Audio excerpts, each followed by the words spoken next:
عدي بن حاتم الطائي من حكام العرب في الجاهلية. ورث حكم قبيلته بعد موت أبيه حاتم الطائي اللي كان مشهور عنه الجود والكرم. كان عدي بيدين بديانة اسمها الرقسية، وهي ديانة غريبة بين المسيحية والسابقة، وكان أغلب قبيلته بتدين بالمسيحية. وكان عدي بن حاتم من ألد أعداء الإسلام، لأنه كان شايف إن الدين الجديد بيهدد زعامته لقبيلته. ولما وصل له خبر إن جيوش المسلمين بيفتحوا بلاد القبائل الغير مسلمة، أمر رجاله إن هم يجهزوا له جمال ونوق تقدر تسافر، عشان لو هجم جيش المسلمين عليهم يهرب هو وأهله. وفعلا بيعرف عدي إن المسلمين متجهين لقبيلته، فبيهرب هو وأهله على الشام.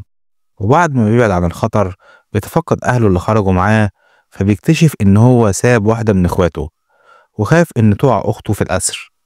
ولكن اللي خاف منه حصل، فسيدنا رسول الله الجيش اللي بعته لطي كان بقيادة سيدنا علي كرم الله وجهه، اللي بيتمكن من إخضاع القبيلة وأسر أخت عدي. ويعود جيش المسلمين المنتصر إلى المدينة ومعاه الأسرى والسبايا، وبيتم وضع الأسرى في حظيرة عند باب المسجد النبوي. ويمر عليهم رسول الله فتتكلم معاه أخت عدي، وتوضح لرسول الله إنها سيدة في قومها، وإنها بنت حاتم الطائي وأخت عدي. فبيفك رسولنا الكريم أسرها ويكرمها ويزودها بالمال، ويهديها ناقة تساعدها في سفرها للمكان اللي هي عايزاه. فبتبلغ نبينا الكريم إنها هتتجه للشام للحاق بأهلها، فبيعرض عليها سيدنا محمد إنها تفضل ضيفة في المدينة لحد ما تطلع قافلة للشام وتمشي معاهم، عشان ما تتعرضش لأي أذى في الطريق. وفعلا بتفضل بنت حاتم الطائي في المدينة لحد ما تلاقي ركب متجه للشام، فبتستأذن رسولنا الكريم صلى الله عليه وسلم بالانضمام ليهم، فبيأذن ليها وبتكون قد أسلمت، مما شهدت من عظمة المسلمين ورسولهم الكريم خلال فترة إقامتها في المدينة. وبتوصل بنت حاتم الطائي إلى الشام وبتتجمع مع أهلها، وبتكون متضايقة جدا من أخوها عدي اللي سابها وهرب، ويفضل أخوها يسترضيها حتى رضت عنه.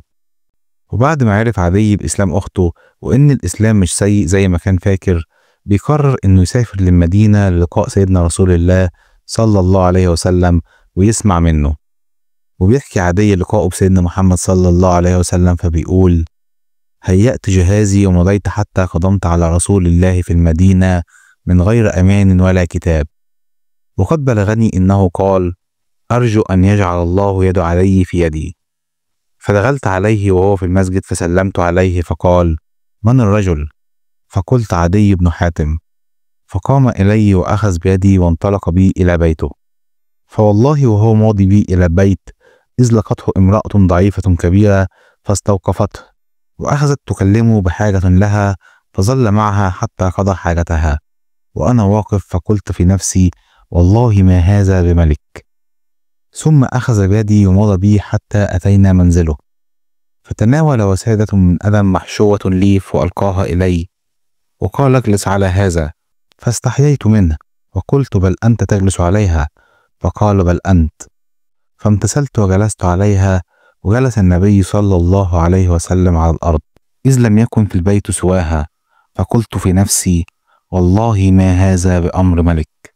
ثم التفت إلي وقال: إيه يا عدي بن حاتم، ألم تكن راقسيا تدين بدين بين النصرانية والسابقة؟ قلت: بلى. فقال: ألم تكن تسير في قومك بالمرياع فتأخذ منهم ما لا يحل لك؟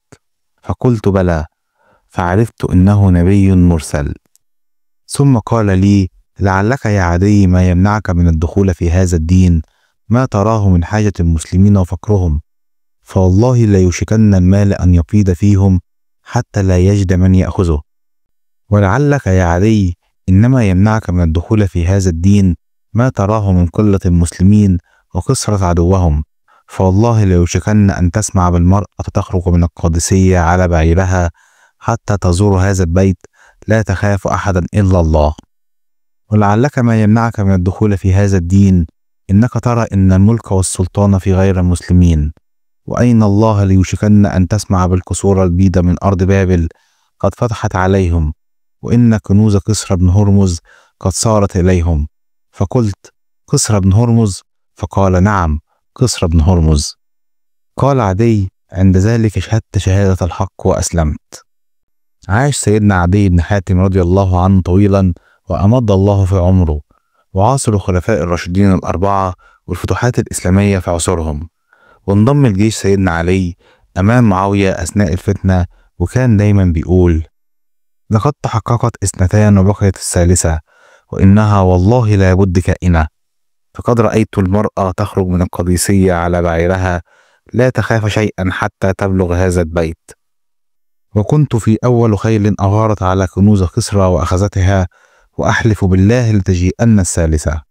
وشاء ربنا أن تتحقق الثالثة في عهد الخليفة الأموي عمر بن عبد العزيز، لما فاضت الأموال وكان المنادين بينادوا على الناس عشان ياخدوا أموال الزكاة ومحدش بيرضى ياخدها.